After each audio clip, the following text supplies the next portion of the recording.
Kalau sebelumnya kita lihat metode pada tipe data matematika, sekarang kita lihat metode-metode yang bisa kita gunakan pada tipe data string. Tentu ada banyak banget metode, kita akan lihat beberapa dan yang sering digunakan. Langsung kita mulai, kita bisa menghitung jumlah kata ataupun jumlah baris dari suatu teks. Kita akan tes sekarang, saya akan bikin satu teks di sini dengan nilai hai semuanya. Lalu kalau kita mau menghitung ada berapa jumlahnya, kita bisa menggunakan metode strlen. Kita tuliskan variabel yang mau kita uji atau langsung teksnya di sini juga boleh. Kita lihat sekarang ada 12, kita hitung sama-sama. 1, 2, 3, 4, 5, 6, 7, 8, 9, 10, 11, 12. Nah, pada si strlen ini baris kosong akan dihitung. Jadi kalau kita punya baris kosong atau enggak itu berpengaruh pada strlen ini.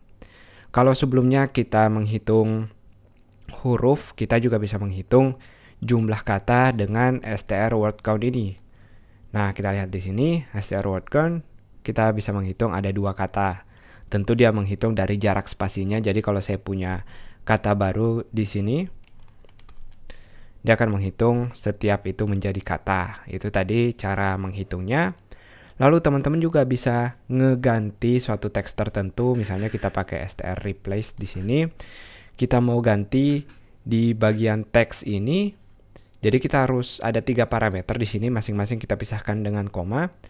Yang pertama adalah apa yang mau kita cari. Jadi saya mau cari kata hi misalnya. Kita tulis dalam string tentunya. Kita akan mengganti kata hi dengan kata halo.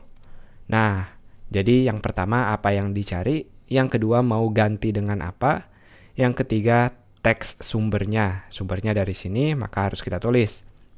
Nah, sekarang kalau kita reload, yang tadinya hi semuanya di sini menjadi halo semuanya di sini. Itu cara menggunakan string replace. Ada satu lagi, kita juga bisa menggunakan string repeat. Sesuai artinya, repeat artinya mengulang. Kita bisa mengulang satu teks tertentu berkali-kali. Jadi kalau kita tuliskan di sini berapa kalinya, yang pertama apa yang mau kita ulang, yang kedua berapa kali, saya akan tulis 10 kali misalnya. Jadi teman-teman akan melihat hai 10 kali. Ini cara menghemat kalau teman-teman mau nulis kata-kata berkali-kali tanpa nulisnya berulang-ulang. Dari sini juga kalau kita mau ada perubahan, kita nggak perlu hapus atau apa, kita tinggal ganti angkanya di sini jadi lebih otomatis lagi. Nah, itu dia, silahkan teman-teman mainkan. Jangan lupa kita bisa menggabungkan beberapa metode sekaligus. Saya akan perlihatkan, misalnya kita akan balikkan lagi ke bagian string replace tadi, di mana kita menggunakan mengganti kata hi menjadi kata halo.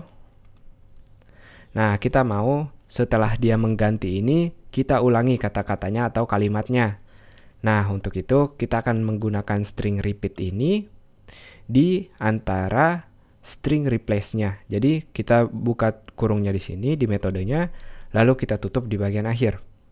Nah, kita harus tahu dulu si string replace ini kan dia menghasilkan kalimat barunya. Nah, di string repeat kalimatnya ini adalah parameter pertama. Jangan lupa di string repeat kita butuh parameter kedua, kita pisahkan dengan koma. Jadi semua setelah ini kita pisahkan dengan koma, lalu jumlahnya berapa kali. Jadi ini parameter pertama kita, karena string replace ngebalikin teksnya.